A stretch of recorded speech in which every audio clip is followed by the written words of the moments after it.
Hi, I'm Lala of Lala Moves. If you think that you don't have the flexibility or the strength to do downward facing dog, one of those classic yoga poses, think again.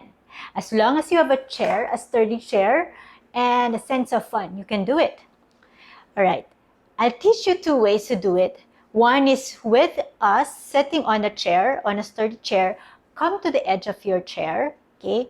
And extend your feet forward. I just move back so you can see more of me. Extend your feet forward and allow your heels to rest on the floor. Okay, with your toes pointing toward the ceiling. So essentially, you're flexing your feet. I'll just move back some more. It looks like this. Now, you may start to bring your torso forward, tilting forward with the low back straight and option to bring your hands up. So essentially, you are in an inverted letter V chair style. Okay.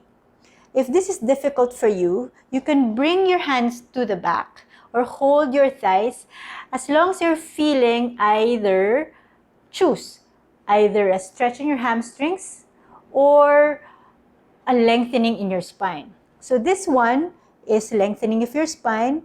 If today you'd like to prioritize feeling a length from the tailbone all the way to the crown of your head, you may bend your knees and just lean forward with your lower back straight. And you're in downward facing dog. So that's one of the options. Another option is to actually use the chair as your prop. So you look like this. We have a tailbone. Okay, so let's use a tailbone as a landmark. So we can do our downward facing dog with grace and poise and with the right form. So when you're standing in front of the back of your chair, your tailbone is pointing down, which means that your low back is naturally arcing. So it's not rounding. It's not all the way here. It's just natural. Tailbone is pointing down. This time, we want the tailbone to point to the back.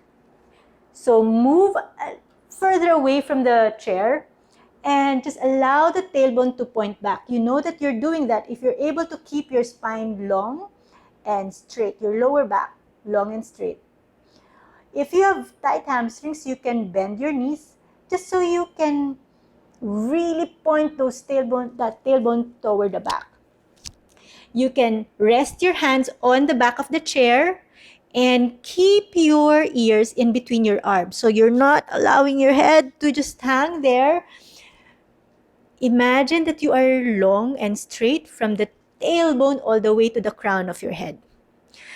Option to bend your knees if you're prioritizing feeling the length in your spine over the stretch in your hamstrings.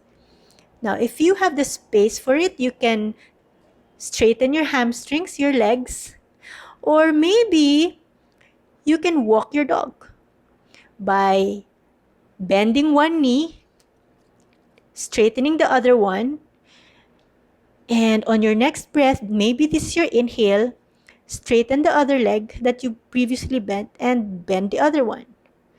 Exhale to change. Inhale to switch. Maybe sway your hips from side to side just to feel the stretch to be more yummy.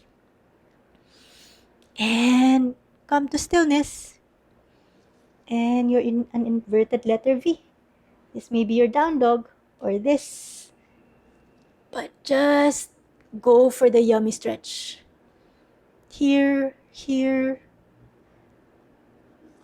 your style.